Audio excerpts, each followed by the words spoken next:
Herkese selamünaleyküm arkadaşlar. Bugün sizlerle birlikte CG'lere eksantrik takma olayı nasıl oluyor? Nasıl eksantrik takabiliriz? Bunları konuşacağız. Konuşmadan önce kanala abone olup beğenirseniz sevinirim. Teşekkür ettim şimdiden. Şimdi diyelim ki motorunuza eksantrik takacaksınız veya taktıracaksınız. Bilmeniz gerekenler bunlar. Şimdi şu orijinal eksantrik 27 33 geliyor. Orijinal bir eksantrik. Direkt dereceli eksantrik takılmaz motora. O yüzden eksantriğinizi aldınız. Ondan sonra pistonun ya yapılı olması lazım bu şekilde hazır. Sibopların açılmış. Sibop yataklarının yerlerinin açılmış olması gerekiyor. Ya da kendiniz şu şekilde açmanız gerekiyor. Bunu açmazsanız ne olur? Sibop büker motor. Sibopunuzu eğer direktman takılır ve bükülür. Tamam, pistonumuzu bu şekilde aldık diyelim veya yaptırdık bir şekilde. Sibopların ayarlanması gerekiyor. Bunlar sibop çok açtığı için yetişemez ve siboplar birbirine çarpabilir veya pistona çarpabilir. O yüzden sibopların alınması gerekiyor. Bunu da hallettik.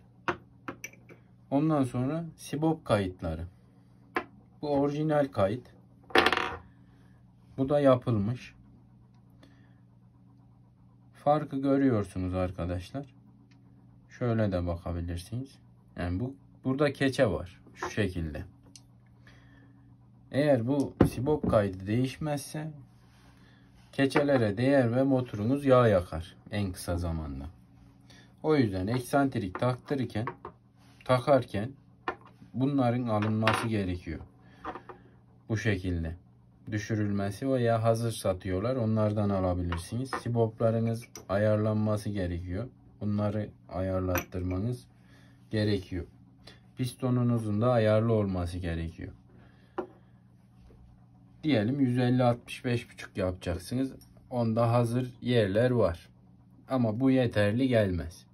Bunun için bunun da pistonun üstünü bu şekilde almalısınız. Almazsanız dediğim gibi sibop bükme ihtimali yüksek. Şansa kadere belki bükmeyebilir ama bir ara büker yani. Onu da yapar.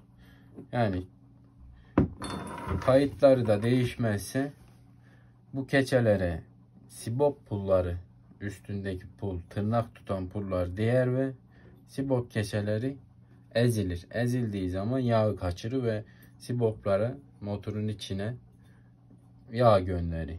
O da yağ yakmasına sebep olur. O yüzden bunların yapılması gerekiyor. Yani her eksantrikte biri olmaz. Şehir içi eksantrik, böyle uzun yol eksantriği yapılabilir. Onlar şöyle söyleyeyim, uzun yolda kullanacaksanız eksantrikler biraz daha kalın olur. Yani açarı çok olur. Ama cadde tarzı bir motor yapmak istiyorsanız eksantrikler sivri olur biraz daha. Yanları biraz daha alınmış olur. İnce olur yani. Şu eksantrik yanları kalın bir eksantrik olduğu için uzun yolda performansı güzel olur. Ama kısa mesafede hızlı devre girmesini istiyorsanız motorunuzun ince eksantrikler, sivri eksantrikler kullanılır. Onlar biraz daha şehir içinde daha iyi olur. Cadde denir onlara. Yani derecesini siz ayarlayacaksınız. Nasıl olmasını istiyorsanız motorunuzun ya da ustanıza ona göre bir diyeceksiniz. Ben şehir içinde, caddelerde kullanmak istiyorum. Performansı ona göre olmasını istiyorsanız ona göre diyeceksiniz. O da size o şekilde bir eksantrik yapacak. İzlediğiniz için çok teşekkür ederim.